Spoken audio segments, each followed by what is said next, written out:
You have to enjoy the practice of farming as much as you like the idea of farming.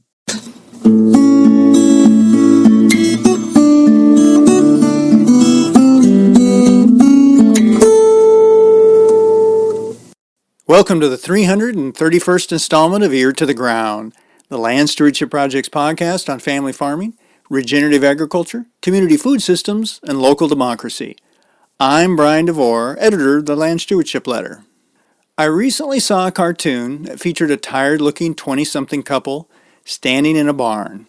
The woman, holding up a pair of piglets while the man takes a photo with his smartphone, says, "I'm beginning to think I only really like the Instagram part of owning a farm." The idea of living on a farm and making a living on the land is pretty enticing, but the realities of dealing with long days in the field while grappling with extreme weather and fickle markets are impossible to avoid. And if a farming entrepreneur chooses to market direct to eaters, that brings with it its own set of challenges. As a University of Minnesota Extension direct marketing specialist, Ryan Pesch works with farmers who are looking for guidance on how to sell their products straight to eaters in a way that's profitable and sustainable from a quality of life point of view. Pesch, who is the direct marketing specialist with Extension Services Ag Business Management Program team, often presents at workshops and farm meetings around the state. He knows well the subject matter. Ryan and his family operate Lida Farm, a commercial vegetable operation in Minnesota's Otter Tail County. As a farmer, Ryan has direct experience selling wholesale as well as to farmers markets via the CSA model and at a roadside stand. I've seen Ryan speak at a couple of LSP meetings and have always been struck by the combination of positivity and frankness he brings to discussions about making a living direct marketing farm products. He believes there's no substitute for getting real farm experience, no matter how many books one reads, YouTube videos they watch, workshops they enroll in, or, yes, Instagram posts they peruse. That's why the sustainable ag movement excites Ryan. He feels it provides a relatively low-risk option for getting the experience people need if they're to determine whether they enjoy the practice of farming as much as they enjoy the idea of it.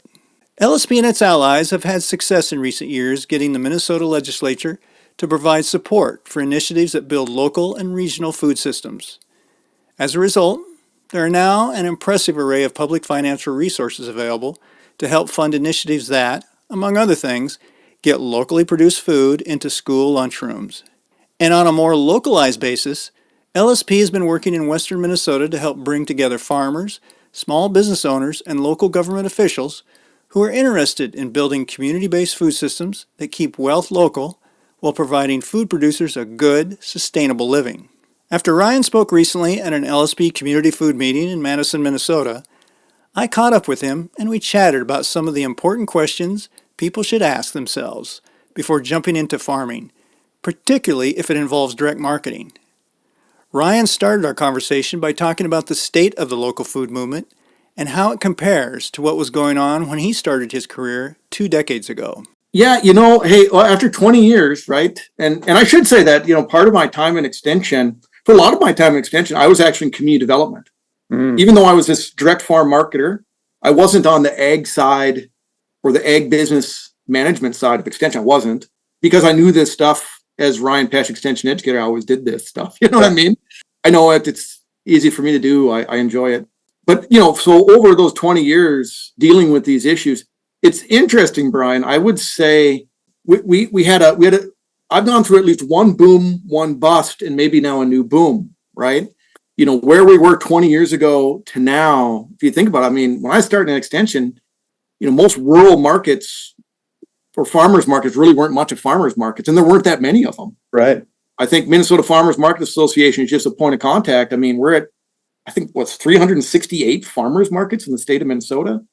That is a huge difference from 20 years ago, when you could point to the St. Paul farmers market. That's a solid farmers market. I've been there 100 years, whatever. But not every town had a farmers market. Not everybody was engaged in this, or it would be harder to find some folks. Yeah. So a lot's changed. You've seen it yourself. But it seemed like the big trend I saw post 2008 with the Great Recession, there was a huge movement of people, and I don't know if you look at the data, that's the case with just entrepreneurship in general. when you have very large business downturns, people are like, hey, I don't know, I'm used to be full-time, now I'm part-time, and I need to find some other way of making dough, really, right? And so there were a number of people that really, and there was, I think, a real growth period in that 2008 to say a 2012 time period where a lot of people became local food farmers, right? They're like, I'm going to sell a farmer's market, I'm going to do CSA, and I'm these kinds of things. And so I saw, at least in my neck of the woods, I certainly saw that. But then actually, I don't know, it's like the economy improved, or it's like, boy, I could make more money doing other things. It seemed like there's a little bit of a bust, certainly in my area. I'm not the last CSA standing, but at that time, there were 6 established CSA operations in just say my 4-county area of Minnesota. I'm the last of those original 6 still here, which is, and that seemed to be part of that bust at that time. And no doubt, I think that there's greater resurgence now. I mean, of local foods. Although it's kind of funny, having done it for a while, I feel like I'm losing perspective, because people have been telling me for 20 years, like, you're on the cutting edge, Ryan. This local food thing's really getting somewhere. I was told that 20 years ago, and I'm being now told it again. So it seems like there's maybe some new entrants, right? Kind of some new generations that are engaging in farming, which is great. So I would say the big difference now is I think there's sort of more formal attention given to the local food movement, if we like to call it that. I personally like kind of the good food movement. That's sort of that's a phrase that I really like, good food movement. It's a little more encompassing, because it includes not just, local food movement. It says like we're like the farmers market guys over here, we're like way over this corner. Right. But really the good food movements, including, think of how people are just thinking about food. You can thank Martha Stewart to some degree, right? Mm-hmm. We can thank the Food Network to some degree. It's this wider movement about people just discovering better food. And that can just be more people growing better food in their backyard. All of that's good. And I think the local food movement is sort of part of that bigger good food movement, if you will. And so I think that's a big difference now. It's like we have maybe some new entrants. We have some more people that are engaging and looking to do that kind of stuff, selling at markets and getting into the business side of it. But it's couched in this bigger movement. And it's also, I think, gotten, say, more attention from, say, a USDA and a Minnesota Department of Ag than it used to, right? I always felt like we were just like this small little tiny corner that nobody even knew existed in ag. The corner of ag that was there is there 20 years ago, but it seemed kind of quiet or underground. And now it's sort of more like, people like the ag secretary is like, local food's important. Wow, boy, we didn't hear that 20 years ago. And there are programs that are targeted towards producers like us or special crop operators and people that are doing this kind of stuff. So I think that's a big difference. So one thing that talking to some farmers and talking to people who, for example, have gone through our Farm Beginnings program, that I think is a really good trend, and I would be interested in your perspective on it. We had so many people who got into farming because they really like farming, they really like raising food, and maybe looked at the marketing end and the financial end of it as secondary. I guess, what are you seeing? I feel like maybe more and more folks are aware that, hey, that's great, but if I really want to make some kind of a living off of this, even a part-time living, I need to be looking at the marketing and the financial end from the beginning and get those skills honed just as good as my skills of how to raise brassicas or something like that. I always talk about this in workshops and stuff. They're kind of two main points, and kind of like the person as the farmer. Mm-hmm. So first and foremost, vast majority of farmers are product people, not marketing people. And that's just a fact. I mean, I've talked to enough people, right? If anybody's ever said, if you got a good enough product, it's going to sell itself, they're 100% a product person, right? Yeah. And so that's too often the case that what we do is we say, boy, I'm just going to learn how to, raise the finest marbled beef or the best grass-fed beef and the best high nutrition eggs, and I'm all about the most beautiful looking broccoli, and absolutely, and that's all the product side. And the challenge of being direct farm marketers, you you need to have the skills of production as well as the skills, just say business skills, if you will, which includes marketing, but also the finances. Farm operators have to at least kind of recognize that and say, how can I at least anticipate it? Because my own take is that none of these skills, let's say I may call them soft business skills, they really only develop as you enter the market. You can't say, I'm going to go practice selling eggs in my basement with my 2 toddlers. I mean, you could, right? But it's harder. I mean, it's the experience, the skills come as you do it. And so that's, I think, one of the challenges with being a beginning farm operator is, to some degree, you have to sort of engage. And as you engage, your skills grow. And as your skills grow, your market grows, right? So it's hard to say, boy, I'm here in year 0. Please, Ryan, tell me the market for cherry tomatoes, and I'm going to right size it. And next year, I'm going to be at exactly the right size for my area and the people living here. It's like, it didn't work that way. I can't say, well, I mean, we can do this. We can say, we know what people basically are consuming in tomatoes. We know these numbers, and you can estimate them. This is just market research kind of stuff. Mm-hmm. But that doesn't mean, that you have the business skills to do that. You haven't kind of hung out the shingle long enough that people know that you do that and want that product. And there's always this question about, people are eating that many tomatoes in a given area, yet we live in a niche world where everybody segments out. And, maybe only 4% of those people are really about certified organic tomatoes, and only 32% of the rest are really into whether it's local or not. And that leaves probably 60% of people, I always say, that really don't care about your quality of tomato at all. I want to reach those people. I think we all want to reach those people and knock them on the side of the head and say, hey, this is a better tomato, and it's worth, 50 cents a pound more. But that just is what it is. And so I think there's a lot to be said about how a business starts and it kind of grows into a market, mm-hmm. and it grows into the skills.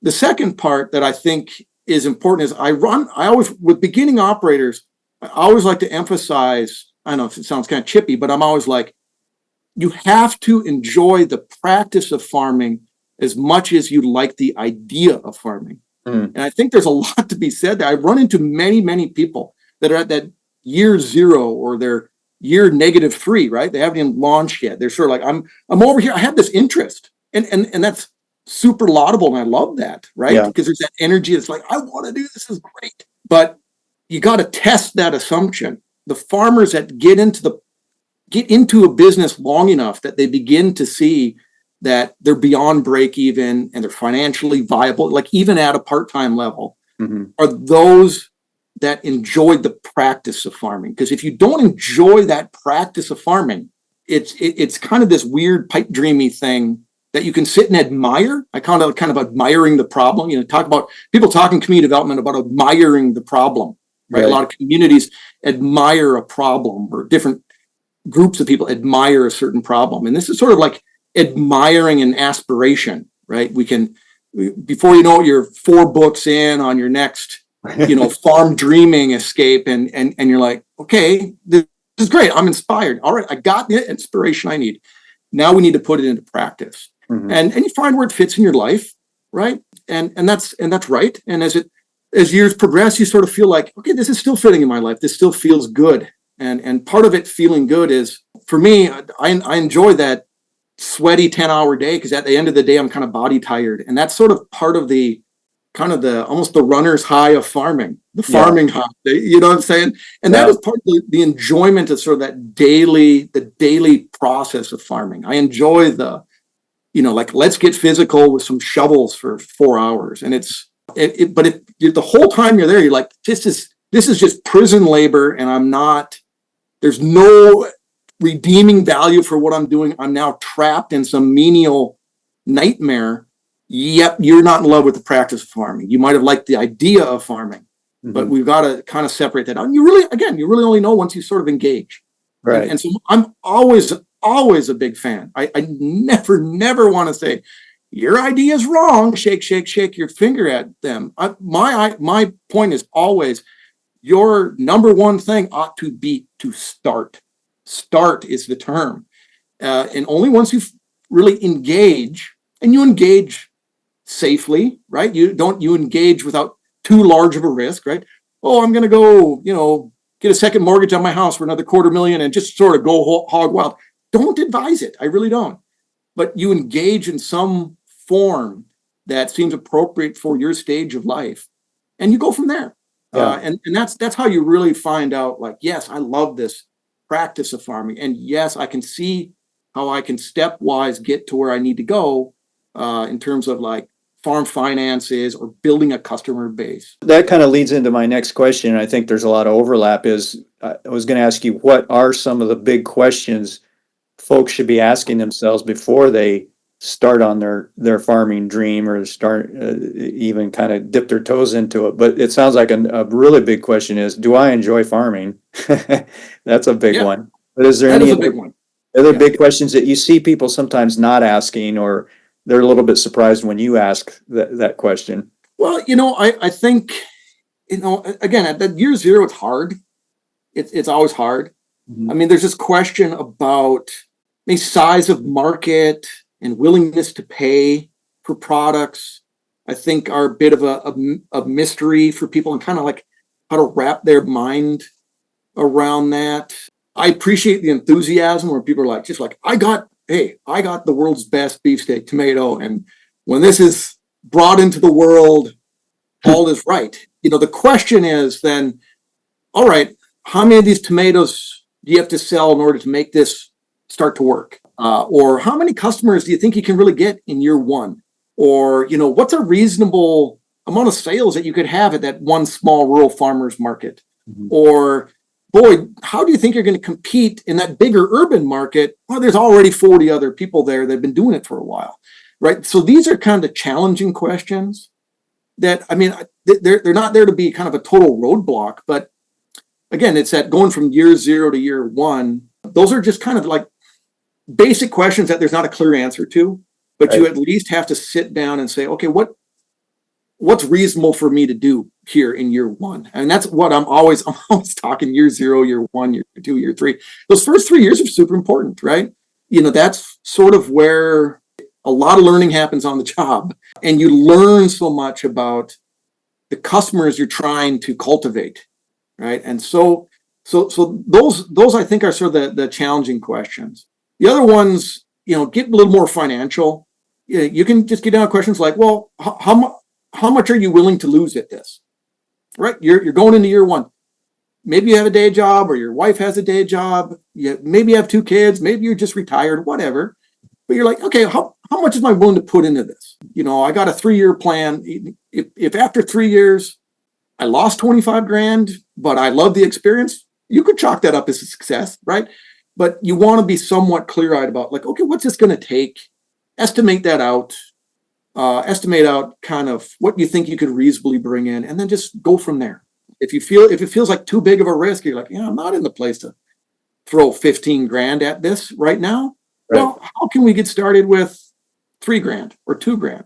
And I mean, my own point of comparison, like after 2 years as an apprentice, I farmed on 1 acre of land in Lake Elmo, Minnesota, that I rented, and we sold at one farmer's market.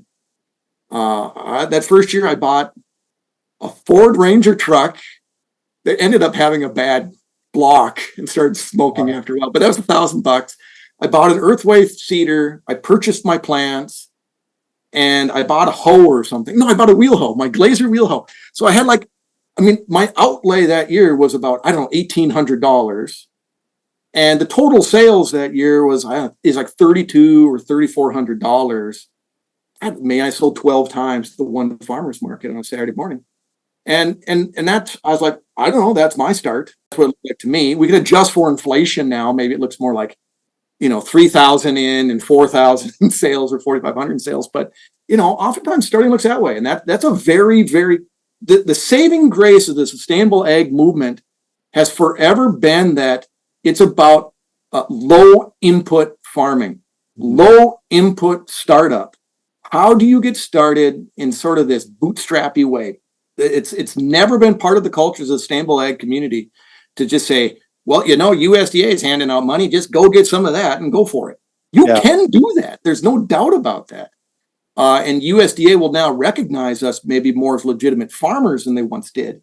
Mhm. But still, that's how a lot of the people I know of my generation, I'm 47, kind of started in sustainable agriculture. They started in this low input, lower risk farming startup stage and kind of grew from there. And so hopefully I'm not too hamstrung by that point of view, but I think there's some wisdom in that point of view as well. That's kind of what built, the organic and sustainable food movement, at least in the upper Midwest that I know of.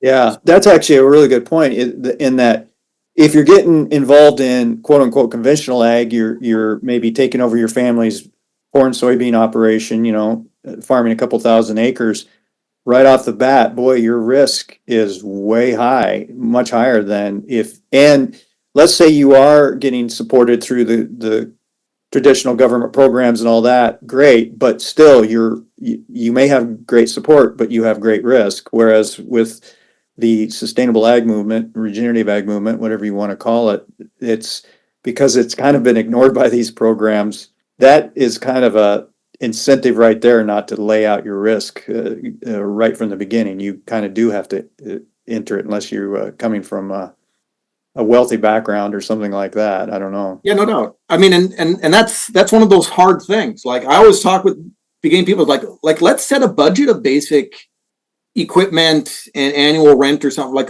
what are we starting? If we're starting on half an acre, if we're starting on that one empty lot in South Minneapolis or something, right? Yeah. I mean, we can identify some of these costs based on understanding of what might be your production system in year one, right? Like we start with a modest production system. We're not buying all these we're not buying, I don't know, those fancy carrot harvester buncher things that they make in Germany for, I don't know, $300,000. You're not doing that in year one. I hope you aren't.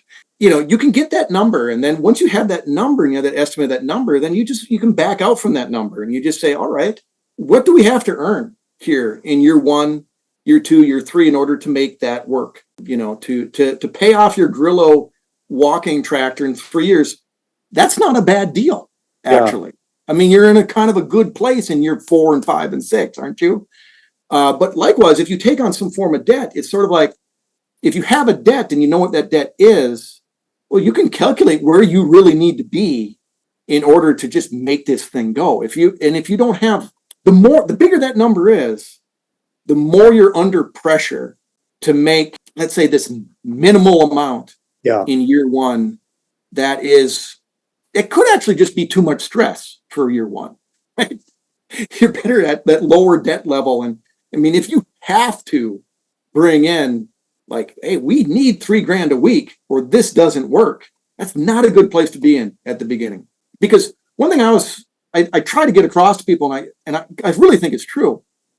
Farming, especially in direct marketing, because it's more like we're more like retailers than we are traditional farmers, right? We're selling things, we're finding customers, we're marketing, we're promoting, all that stuff. Every business takes time to get established, right? We talk about just building market share, just finding a customer base. Mm-hmm. And that just simply takes time. And it's like, with a lot of like financing that you need to start a business, you're essentially just buying yourself time. And that's the case if you're running a shoe store, or you're opening a grocery store, or you're, I don't know, running a restaurant. You might not find enough customers until year 2, until year 3, until year 4. Financing or a pot of money of some form only gives you that time. You might be losing money, and plenty of businesses do lose money. Main Street businesses lose money year 1, year 2, but you know what? Oh, we made it happen in year 3. That's normal. That's normal. And so sometimes I find that beginning operators get a little frustrated, like, I don't know, I did this thing year 1, I lost $800 or I lost $1,200. And they're frustrated by that. Well, get in line. I mean, that's just business development is what it is. Right. And it's just, you just broaden your sight line a little bit to say, all right, we might have to be looking 3 years in order to get to a place where it's like, this is working or it's not. And that's, on our own place, we've always said, we have to give something 2 years. If we don't give it 2 seasons, whether it's a new product or a new thing that we're doing, if it's not working after 2 seasons, we might cut it. But you got to give it 2 seasons. Otherwise, you really don't know. Don't have You've never given customers a chance to buy the product or to get to know you. You just haven't. You don't learn instantly, even though we're on social media all the time. Yeah. People think it's more instant than it is. It actually takes a little while. So Ryan, I saw you the other night at an LSP meeting we had in Madison, Minnesota, where we were talking about food hubs, and you have, I think, worked with some food hubs. And I guess maybe if you could just give a really brief for listeners who might not be familiar what a food hub is, but then also I wanted to talk to you about what potential you see for food hubs right now. There's a lot of excitement. To tell you the truth, I hear about more food hubs who go out of business than the ones that stay and are viable for several years down the road. But we are starting to see a few that seem to be maybe making a go of it. I mean, what's your perspective on those? Could you just give us a brief couple sentences? What is a food hub? Yeah, food hub is an organization. It could be first party or third party that brings together food from multiple farms and then sells to an end consumer, right? Mm-hmm. So, a lot of times this is related to, say, farm to institution stuff or better meeting the needs of that larger hospital down the street. Like they don't want to deal with the 6 individual small operators. The small operators get their food and they sell it to the food hub or bought by the food hub, and then it's sold. It comes in different formats. There's these farmers market food hubs. I've worked with some. And they're organized around farmers markets to try to make them a little more streamlined. And then what a lot of people think of is like Sprout or the Good Acre, kind of 2 more prominent food hubs in the state that have been around a long time at this point. And they're the third party, right? They're not owned by the farmers. They're not managed by the farmers. It's a third party that's buying the food from the farmers that there in turn sells it. As far as the state of them, I mean, it's a challenge. I mean, I look back at, I'm too much of an applied economist type, but Cooperative Development Services did a very good report, I want to say 7 or 8 years ago, when there were more food hubs in the state, saying, look at it. Food hubs are, by their definition, they're acting as wholesalers. They're like a new wholesale startup. For many people who have criticisms of the current food system and how it operates and who benefits and all that stuff, one thing's for sure is that the wholesale food business it's not a business with a lot of margin in it. Like I said, hey, at best, you're talking 20% margin in wholesale overall. Yeah. So I want to say they put out the number. It's like, unless you're at about 2 million in sales, doing this, it's hard, right? The economics are hard. Yeah. And so that's sort of the difficulty of food hubs. Again, I think there's some energy about how do we do some of the same functions of a food hub. Because there are these interests of other buyers and there's of larger buyers. Like, how do we meet their needs without just going to, say, this model of a third party food hub? And that's I think people are working at that.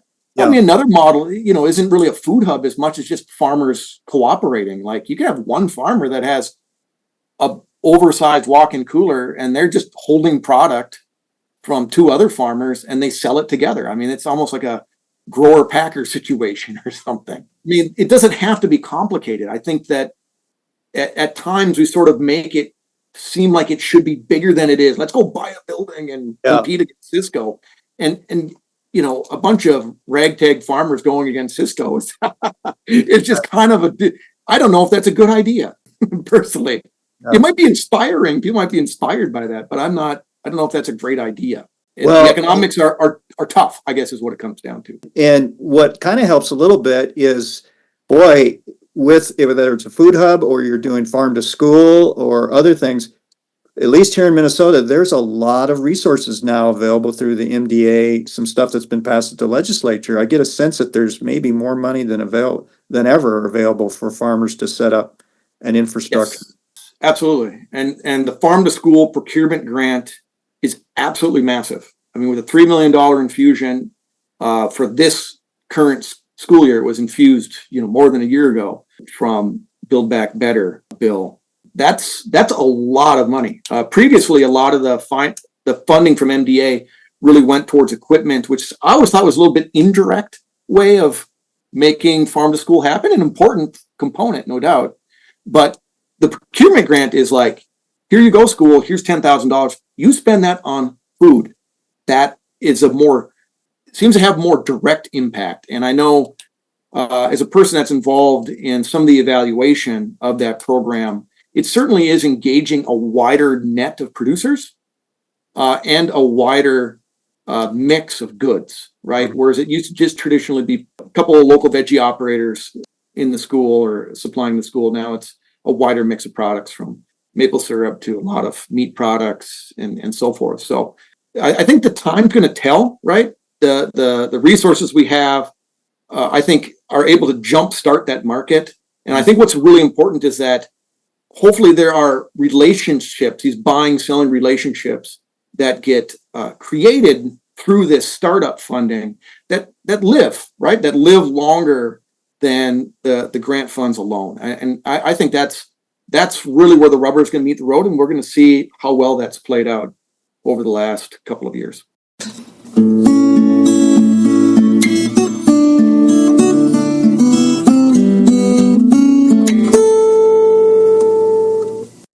For more information on community food systems, see the podcast page for Ear to the Ground, episode 331 at landstewardshipproject.org.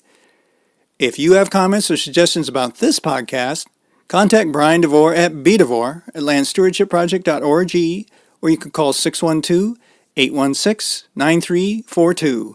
By the way, it helps us greatly if you can give Ear to the Ground a rating on whatever podcast platform you utilize. And word of mouth is the best way to spread the news about our podcast. If you like what you hear, tell at least one person about LSP's Ear to the Ground. Thanks to Laura Borgendale, a Western Minnesota musician, for Ear to the Ground's theme music. And a special thank you to all of Land Stewardship Project's members who make initiatives such as this podcast possible. If you're not a member, visit landstewardshipproject.org to learn how you can support LSP. Thanks for listening.